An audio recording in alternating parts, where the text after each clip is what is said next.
Friends, welcome again.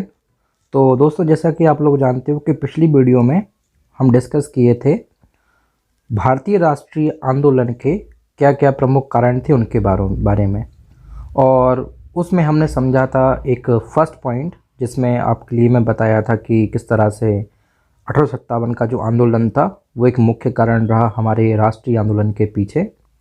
और दूसरा मैं आपको बताया कि जो शिक्षा है, पाश्चात्य शिक्षा, वो एक कारण था जिसके वजह से भारतीयों के अंदर अंग्रेज़ों के खिलाफ, अंग्रेज़ों के अगेंस्ट में एक सोच विकसित हुई कि पाश्चात्य शिक्षा क्या कर रही है, हमारी संस्कृति को, हमारे धर्म को प्रभावित कर रही है। तो अगर आपने वो वीडियो नहीं देखा है तो आप जा सकते हैं प्लेलिस्ट में और वहाँ पर जाकर ये वीडियो देख सकते हैं, जिसमें आपको बहुत कुछ क्लियर हो जाएगा। और अगर हम आज की वीडियो की बात करें तो आज के वीडियो में हम जो आगे के कुछ इम्पोर्टेंट कोर पॉइंट्स और हैं जिसकी मदद से आप एक बहुत अच्छा यूनिवर्सिटी के एग्ज़ाम्स के टाइम पर, आपके बीए के एग्ज़ाम के टाइम पर बहुत अच्छा लिख सकते हैं, वो कुछ पॉइंट्स हम डिस्कस करेंगे बहुत शॉर्ट में। तो मेरा उद्देश्य बस इतना ही है कि आप चीज़ों को समझ सकें अच्छे से, और मैं थोड़ा बहुत जो जानता हूँ वो मैं एक्सप्लोर कर सकूँ आप लोगों के साथ। तो शुरू करते हैं आज का हम थर्ड पॉइंट। तो दोस्तों, यहाँ पर लिखा हुआ है, थर्ड पॉइंट की बात करें, राजनीतिक एकता, पॉलिटिकल यूनिटी। तो यहाँ पर मेंशन है कि यह बात सत्य है कि भारत प्राचीन एवं मध्यकाल में सांस्कृतिक दृष्टि से एक था। ये बात बिल्कुल सत्य है, लेकिन हम इस बात को भी अस्वीकार नहीं कर सकते हैं कि हम लोग भले ही सांस्कृतिक दृष्टि से एक थे, लेकिन सामाजिक दृष्टि से कहीं ना कहीं हम लोगों में एक भेदभाव, एक ऊंच नीच का माहौल था। चाहे आप बात कर लीजिए अशोक के टाइम से, और चाहे आप बात कर लीजिए समुद्रगुप्त की, अकबर, औरंगज़ेब, इन्होंने भारत के एक बहुत बड़े भाग पर रूल किया, लेकिन फिर भी ये हिंदुस्तान को स्थिर नहीं रख सके।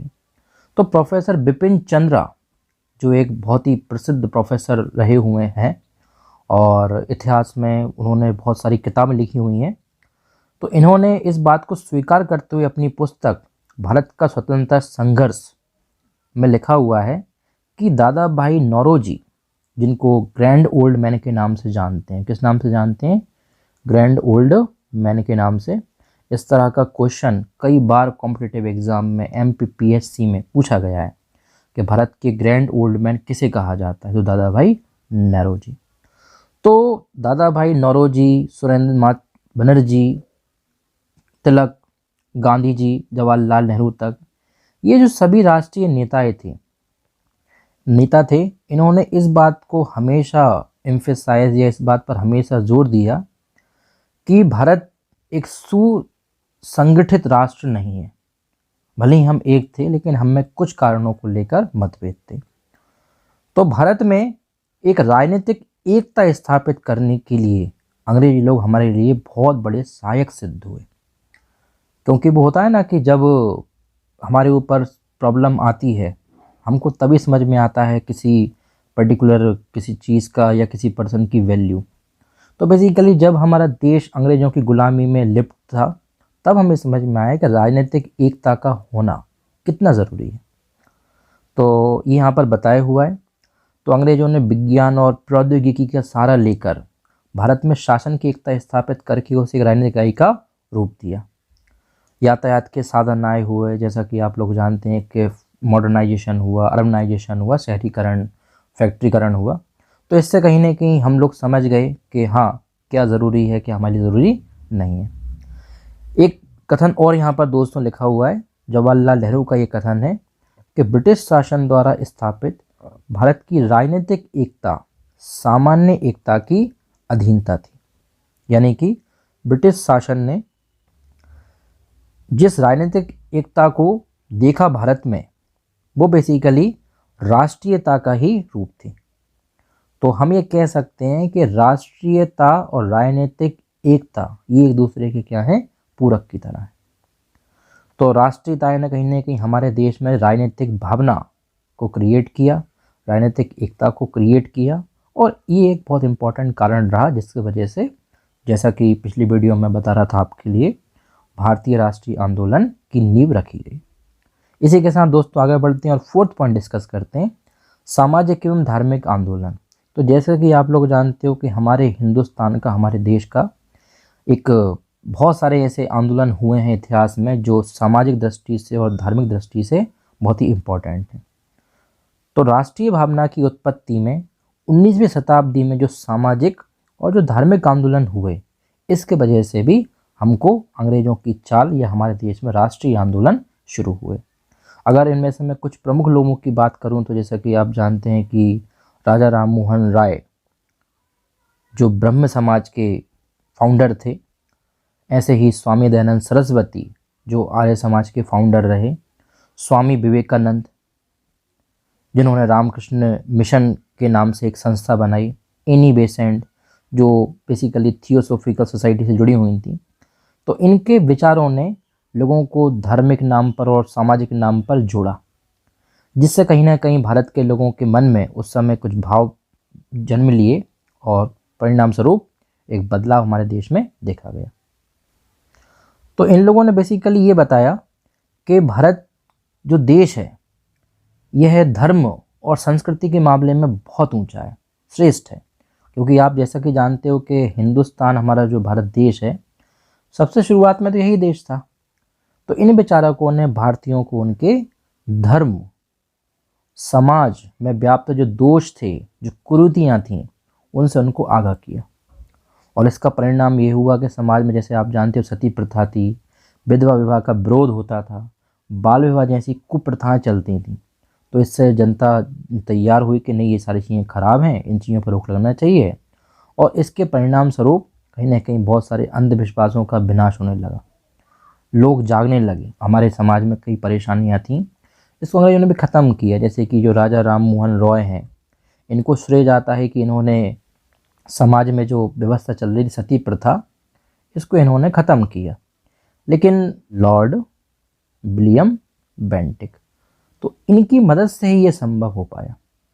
तो कुछ मामले में तो अंग्रेज लोग ठीक थे, लेकिन सबसे बड़ी बात ये थी कि भारतीय राष्ट्रीय आंदोलन में जो समस्या मैंने आपको बताई, इस वजह से भी एक बहुत बड़ा बदलाव देखा गया। आगे बढ़ते हैं। नेक्स्ट पॉइंट है भारतीय में असंतोष। तो कैसे भारतीय? शिक्षित भारतीय। तो दोस्तों ये पॉइंट बहुत ध्यान से आप समझिएगा, इससे आपको बहुत कुछ क्लियर होगा।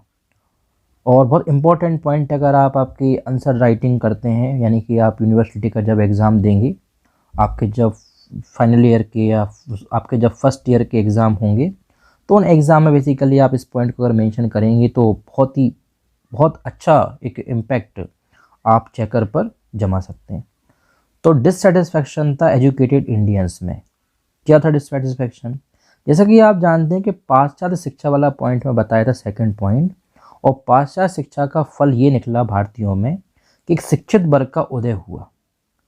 और शिक्षित वर्ग जो होता है वो जनरली ये चाहता है कि सरकार बनती है जो, उसमें उसका एक इम्पॉर्टेंट रोल होना चाहिए। लेकिन जो 1833 के अधिनियम अंग्रेज़ों के द्वारा बनाए गए, 1850 के बनाए गए, इसमें एक क्लियर बता दिया गया था कि भारतीयों को वर्ण, जाति, भाषा या धर्म के आधार पर कोई पद प्रदान करने से वंचित नहीं किया जाए। दोस्तों ये लिखा हुआ है यहाँ पर। सच्चाई ये थी कि भारतीयों को हमेशा उच्च पदों से दूर रखा गया। अंग्रेज़ों का ये मानना था कि अगर हम इन लोगों को उच्च पदों पर भेज देंगे तो हो सकता है शायद ये हम लोगों के खिलाफ और आवाज़ उठाएं। तो इससे जो शिक्षित वर्ग था हमारा, वो क्या हो गया, बहुत ज़्यादा नाराज़ हो गया। तो शिक्षित वर्ग ने भी मिलजुल कर आंदोलन शुरू किए। हम बोल सकते हैं भारतीय राष्ट्रीय आंदोलनों में एजुकेटेड इंडियंस का भी एक इम्पॉर्टेंट रोल रहा।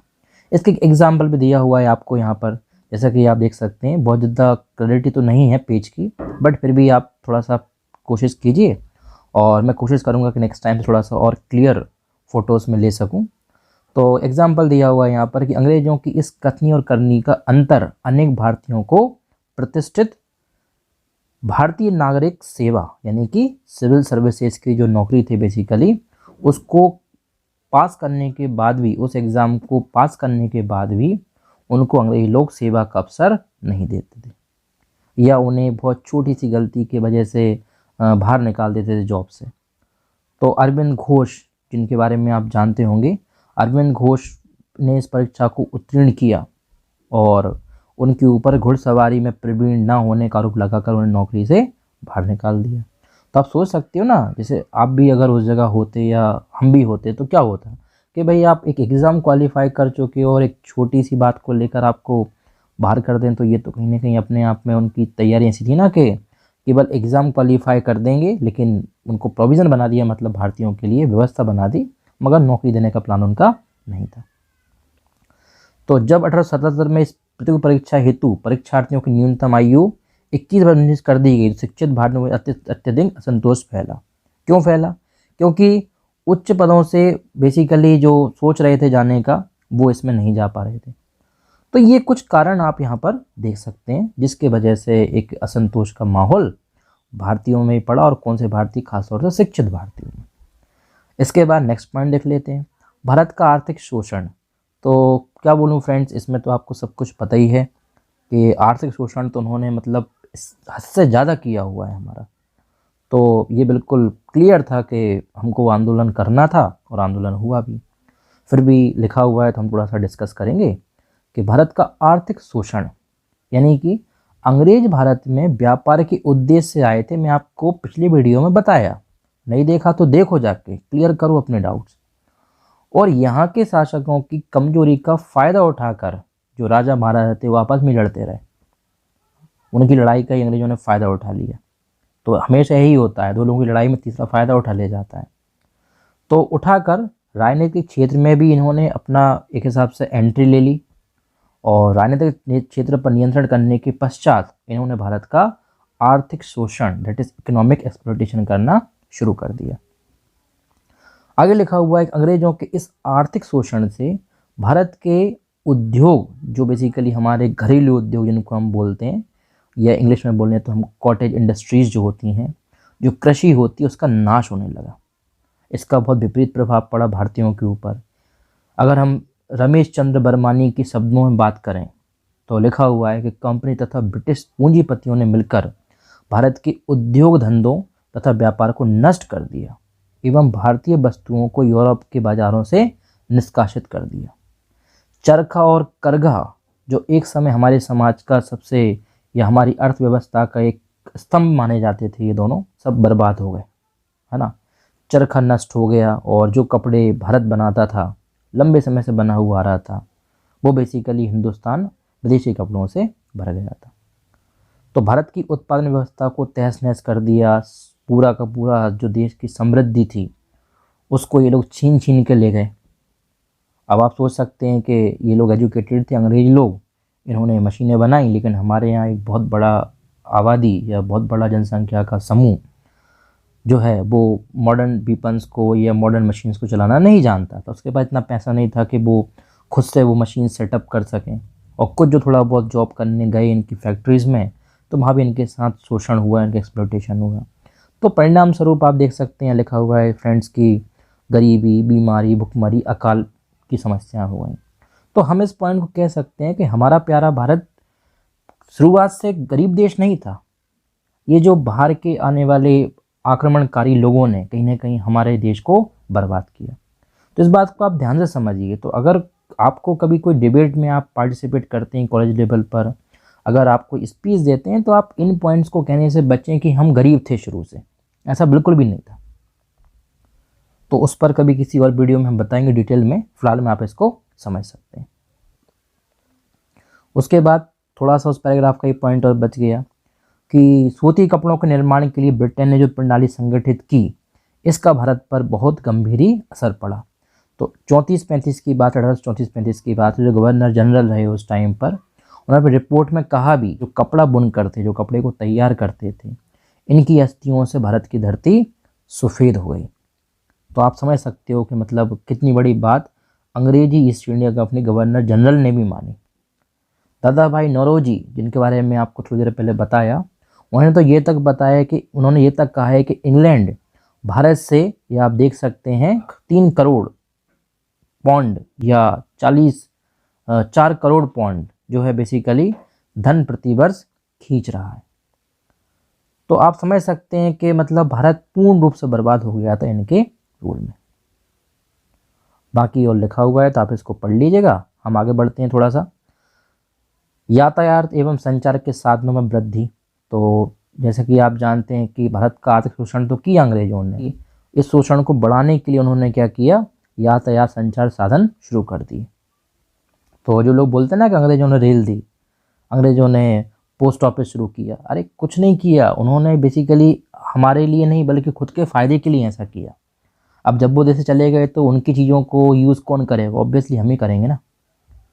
तो बेसिकली यहाँ पर ये बताया हुआ है कि अंग्रेज़ों की मदद जो बेसिकली हुई इन चीज़ों से, इसका प्रभाव हम पर ऐसा पड़ा कि जो हमारे देश के आंदोलन के समय जो नेता थे, उन लोगों ने भारत भ्रमण करके इन संचार साजिश रेल हो गई, इसकी वजह से देश में भ्रमण किया और देशवासियों को स्वतंत्रता के लिए प्रेरित किया। तो जो रजनी पाम दत्त हैं वो लिखते हैं कि उसने देश की राजनीतिकता को जरिए भारत में नई समाज व्यवस्था का भौतिक आधार तैयार किया।